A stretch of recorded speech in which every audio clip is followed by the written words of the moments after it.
Hey you guys, Matt here with Texas Edge Home Inspections.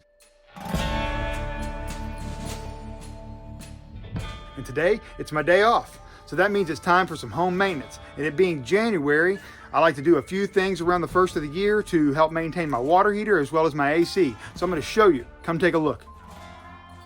So around this time of year, one thing I like to do is drain my water heater tank.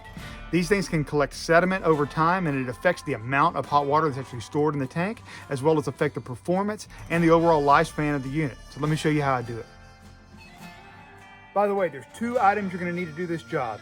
One is a water hose long enough to go from your tank to the exterior of your property, or to maybe a bathtub. I prefer the exterior of the property, mine's out in my driveway. The second thing is a tool to open up the valve. These types of valves don't have handles. In my case, I need a flathead screwdriver. If you have a gas water heater such as this, there are a few things you need to do before you get started. One is shut off the gas at the valve. So we're gonna go ahead and do that. And then we're gonna turn this pilot all the way down and turn the water heater to the off position as well. So now that is off and the water heater itself, the heating is shut off to the unit. Now what we wanna do is turn off the water. And this goes for electric or gas. So I'm gonna grab my valve here and shut off the water. If you have an electric unit, you're gonna need to shut off power at the breaker. Now that that's been done, it's time for us to hook up the hose. And you're gonna hook this up the same way you would hook up a hose on the exterior of your property. Just screw it right onto the valve. Nice and tight. Now we take the flathead screwdriver or whatever tool you're gonna need for your valve and open it up completely.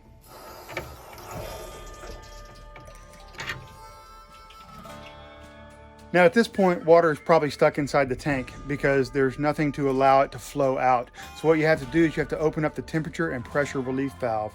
I'm gonna do that real quick and show you how I do it. Just wanna warn you that if you have an older unit and an older valve, this valve could get stuck in the open position. If it does get stuck in the open position, then this valve will need to be replaced. However, if it's stuck in the open position, then it was bad in the first place and needed to get replaced anyway. So let's move on. Okay, so I grab the temperature and pressure relief valve right here and I just open it. When I do that, you can actually hear water start to flow out of it. Let's go see what's going on the other side. And there goes the water draining out of my tank. That's a 40-gallon tank, so it's gonna take a little while to get done. Once water stops running out of that hose, that means your tank is empty. It's best to go ahead and turn on the water again just for a minute. And this way it'll flush out any remaining sediment that's in there. Now, very important, close the valve. Now, once you close the valve back tightly, you can remove the hose, turn the water back on to fill the tank, and once that's full, go ahead and follow the lighting instructions if you have a gas water heater. Follow the lighting instructions on the unit to get it lit. If you have an electric unit, go flip the breaker back. The next thing that I like to do in January is change my media air filter. Now, to keep this straight, I do this every 6 months. So I like to do it in January and then again in July. So in my brain, I'm always thinking January, it's time to change your air filter. In July, it's time to change your air filter. Now, I see these things a lot in homes and I see them installed backwards in a lot of homes. So I'm gonna do my best to explain to you how to figure out what direction they're supposed to go. So if you look at my unit here, I got a Lennox unit. This is the return, this is the furnace, and then down over here we have the evaporator coil, which you can tell because it has the pan underneath it.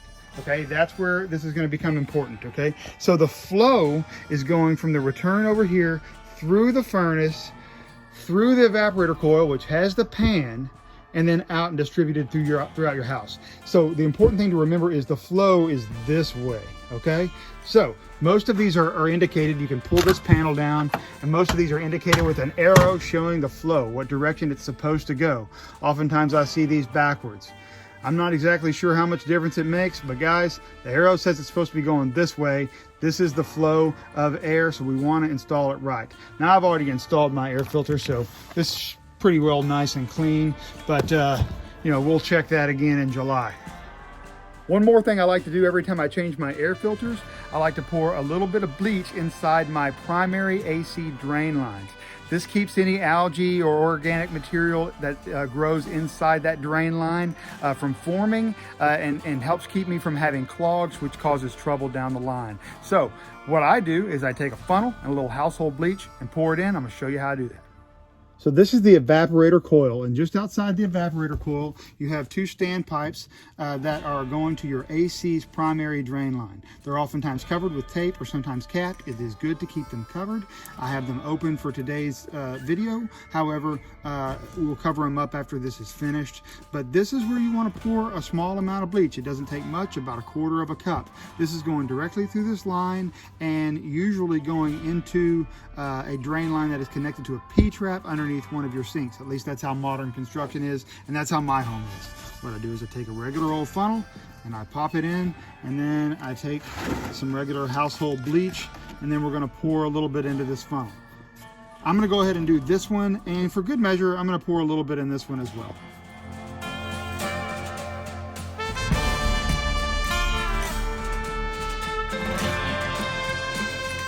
All right, guys. There's a couple of maintenance items you can do in January to help keep your water heater and your AC system running smoothly. All right, now I'm gonna get down out of this attic and get on with my day off. You guys, thanks for watching. Have a great day, and call me because I want to inspect your next house. Bye now. Hey, you guys, thanks for watching. Please feel free to like and share, and if you'd like to see more of my videos, head on over to YouTube and hit subscribe.